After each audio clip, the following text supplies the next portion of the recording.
نہ کرنا تقوی ہے.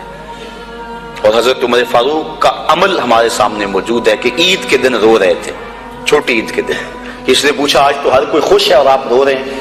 کہا مجھے نہیں پتا کہ میرے روزے قبول ہوئے ہیں یا کہ نہیں. اگر قبول ہوئے تو پھر میرے لیے خوشی کی بات, اور اگر قبول نہیں ہوئے تو میرے منہ پہ مارے گئے. اس لیے میں چونکہ قطعاً جانتا نہیں اس لیے رو رہا ہوں کہ پتہ نہیں میں کن لوگوں میں سے ہوں. حضرت بایزید بستامی سے کسی بڑھیا نے پوچھا تھا, حضرت ایک مسئلہ تو بتاؤ. پوچھا کیا؟ کہا میرے گدھے کی دم اچھی ہے یا آپ کی داڑھی اچھی ہے؟ آئے مجھے کوئی یہ مسئلہ پوچھ کے تو دیکھے پھر جائے کہاں. بایزید بستامی سے بڑھیا نے پوچھا آپ کی داڑھی اچھی یا میرے گدھے کی دم اچھی؟ ناراض نہیں ہوئے, بگڑے نہیں, آنکھوں سے آنسو ڈھلنے لگے. کہا تیرے سوال کا جواب فی الحال میرے پاس نہیں ہے, جب میں مر جاؤں گا تو پھر میرے پاس جواب ہوگا, پھر تو مجھے کیسے مل پائے گی. بایزید بستامی کا انتقال ہو گیا, بڑھیا کے خواب میں آئے. کہا حضرت میرا سوال اسی جگہ پہ کھڑا ہے. کہا اللہ کا شکر ہے میری داڑھی تیرے گدھے کی دم سے ہزاروں درجے بہتر ہے, چونکہ میرا خاتمہ ایمان پہ ہو گیا. تو جب تک یقین نہیں ہو جاتا کہ میں کن لوگوں میں ہوں اتنی دیر تک یہ ظاہر انسان کا اندر بے چین رہتا ہے. بڑے سخت معاملے ہیں آخرت کے. آج ہمیں نعت خواہ بھی کہہ رہے ہیں کہ مجھے دیکھ کے جہنم کو پسینہ آئے. یہ تو منہ میں طوطی بولتا ہے, جو مرضی کہتا پھرے. یہ تو کل قیامت کے دن پتا چلے گا کہ پسینہ کس کو آتا ہے. رسول کریم بھی جس جہنم سے پناہ مانگے. کبھی جنت کا تمسخر اڑایا جاتا ہے, ہو رہے تو کیڑی جنت کا کرنا ہے تذکرہ, اسی جنت کا جس کو رسول اللہ ہاتھ اٹھا کے مانگتے رہے. اسی جنت کا تذکرہ کر رہے ہیں جس کے لیے حضور کا اشتیاق تھا. اسی جنت کی آرزو کر رہے ہیں جس کے لیے حضور نے فرمایا جب اللہ سے مانگو تو جنت فردوس مانگو. تو آج دلیری دی جا رہی ہے. آج پیر بیعت کرنے کے بعد جنت کا پرمٹ دے دیتا ہے. آؤ میں پیروں کے پیر کی کہانی سناؤں آپ کو. حضرت شیخ سعدی شیرازی فرماتے ہیں کہ ایک بندہ مطاف میں کنکروں کے اوپر پیشانی رکھ کے زاروں کے تار ہو رہا ہے اور کیا کہتا ہے, اللہ مجھے معاف کر دے, نہیں تو قیامت کے دن اندھا اٹھانا, میں تیرا کیا تیرے بندوں کا سامنا بھی نہیں کر سکتا. اتنے درد سے روتا ہے کہ لوگ اپنی دعائیں چھوڑ کے اس کے لیے دعا کرتے ہیں. جن لوگوں نے حج کیا یا عمرہ کیا انہیں اس کا تجربہ ہوگا.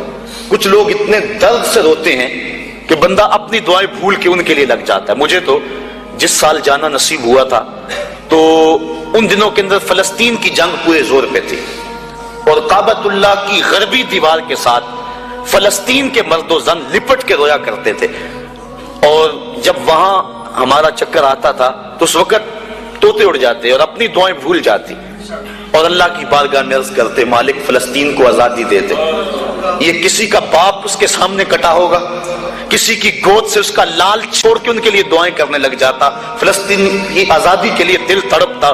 پھر کشمیر کی طرف, آذربائیجان کی طرف, کابل و قندھار کی طرف, دشت لیلا کی طرف اور قلعہ جنگی اور تورا بورا کی طرف اور موصل و تقرید کی طرف اور کوفہ و بغداد کی طرف انسان کا دل جاتا کہ وہاں کیا کچھ ہو رہا ہے, اور انسان اپنی دعائیں چھوڑ کے امت کے لیے رونے لگ جاتا ہے.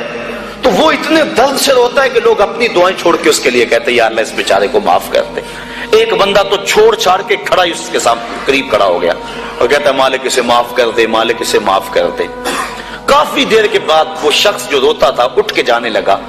اس کو تجسس تھا کہ میں دیکھوں تو صحیح یہ کون ہے اور اس کو تسلی بھی دوں کہ اللہ بڑا کریم ہے, تجھے معاف کر دے گا. جب اس نے جھک کے جھانک کر دیکھنا چاہا تو چیخیں نکل گئیں. کیوں کہ فائزہ ہوا شیخ عبد القادر جیلانی, یہ زاروں کے تار رونے والا وقت کا غوث شیخ عبد القادر جیلانی. حضرت سری سختی رضی اللہ تعالیٰ عنہ نے جنید بغدادی کو بلایا. حضرت جنید بغدادی کہ وہ ماموں بھی لگتے ہیں رشتے میں اور پیر بھی لگتے ہیں. یہ پیر مرید کی کہانی سنا رہا. آج کا پیر تو گارنٹی دے رہا ہے نا, اللہ اکبر. حضور تو حضرت ربیہ کو بھی جنت کی بشارت دیں اور ساتھ کہیں کثرت سجود سے میری مدد کرنا, اور پیر کہتا تجھے پرواہ ہی نہیں ہے. آؤ اس پیر مرید کی کہانی سنا رہا ہوں. حضرت جنید بغدادی فرماتے ہیں میرے ماموں نے تنہائی میں مجھے بلایا اور مجھے وصیتیں کی. جب ایک وصیت کی تو میرے پاؤں تلے سے زمین نکل گئی. کہنے لگے بیٹا جب میں مر جاؤں تو میری قبر بغداد سے باہر بنانا. میں نے پوچھا حضور کیوں؟ فرمانے لگے میری بدعمالیوں کی وجہ سے کہیں بغداد کی مٹی میری لاش کو قبول کرنے سے انکار نہ کر دے اور میں لوگوں کے سامنے رسوا نہ ہو جاؤں۔ یہ ہیں وہ لوگ تتجافا جنوبہم عن المضاجع، جن کی کروٹیں بستروں سے الگ رہتی ہیں، اللہ کو خوف اور طمع میں پکارتے ہیں، لیکن زندگی کا ایک ایک لمحہ تقوی سے عبارت ہے۔ دنیا میں تکلیفیں سہی۔ حضرت امام جعفر صادق ساری زندگی ٹھنڈا پانی نہیں پیا، فرماتے تھے کیا خبر کہ اس کے حساب میں چکرا جاؤں، اور آپ کے مریدین بیٹھے ہوئے ہیں، آپ بھی بیٹھے ہوئے ہیں، لوگ بیٹھے ہیں، کہا یار آج ایک دوسرے سے وعدہ نہ کر لیں، کہا کیا؟ کہا ہم میں سے جو بھی جنت میں جائے وہ دوسروں کو ساتھ لے کے جائے۔ غلاموں نے کہا حضور ہم آپ ہے، یہ خشیت ہے اور ٹھنڈے پانی سے بھی گریز کر رہے ہیں، 3 چیزوں کا حساب نہیں ہوگا قیامت کے دن، ضرورت کے وقت کھانا پینا، اور ستر عورت کے لیے کپڑا لباس، اور ضرورت کا مکان، ان 3 چیزوں کا حساب نہیں ہوگا۔ اس کے علاوہ جو بھی نعمت اللہ نے دی ہے ثم لتسألن یومئذ عن النعیم، اللہ قرآن میں کہتا ہے ہر نعمت کے بارے میں پوچھا جائے گا۔ تو صاحبو جن لوگوں نے اس بات کا خیال رکھا کہ ہمارے رب نے ہمیں پوچھنا ہے اور ایک ایک بات کا ہم نے جواب دینا ہے، یہ بات درست ہے کہ اللہ اپنے فضل سے معاف کرے گا، لیکن سحری کے وقت اٹھ کے سسکیاں بھرنے والا اور رات شراب خانے میں گزارنے والا کیا قیامت کے دن ایک صف میں کھڑے کر دیے جائیں گے؟ یہ کیسے ہوگا؟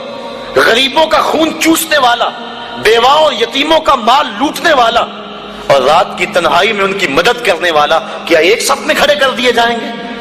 ایسا کیسے ہو سکتا ہے؟ تو صاحب وہ تقویٰ ہے کہ انسان اپنی زندگی کے ایک ایک قدم کو بچا بچا کے رکھے کہ میں اللہ کی ناراضگی سے بچ جاؤں، اور دنیا کو اس نے مشکلات میں ڈال دیا۔ آج کہتے ہیں دین پہ عمل کرنا بڑا مشکل ہے۔ جو بندہ دین پہ عمل کرنا چاہتا ہے اللہ قرآن میں سورۃ الاعلیٰ میں فرماتا ہے مشکل نہیں، ہم اس کے لیے آسان بنا دیتے ہیں۔ چلو لوگوں کے لیے مشکل ہی صحیح، لیکن اس نے مشکل میں یہ زندگی کاٹ لی، اور دنیا ہے بھی، دنیا سجن المومن، مومن کے لیے ہے بھی قید خانہ، لیکن جب قید سے چھوٹا پھر کیا ہوا؟ اللہ کی رحمتیں بڑھ کے اس کا استقبال کر رہی ہیں۔ پھر گروہوں کے اندر وہ جنت میں جائیں گے اور فرشتے کہیں گے سلام ہو تمہیں کہ تم نے زندگی اچھے ڈھب سے گزاری ہے، اب جنت میں آ جاؤ، تم اس جنت سے کوئی نکالنے والا نہیں ہے۔ اور وہ کہیں گے اللہ تیری تعریفیں اور تیری خوبیاں، تو نے جو وعدہ کیا تھا آج واقعی تو نے سچا کر دکھایا ہے۔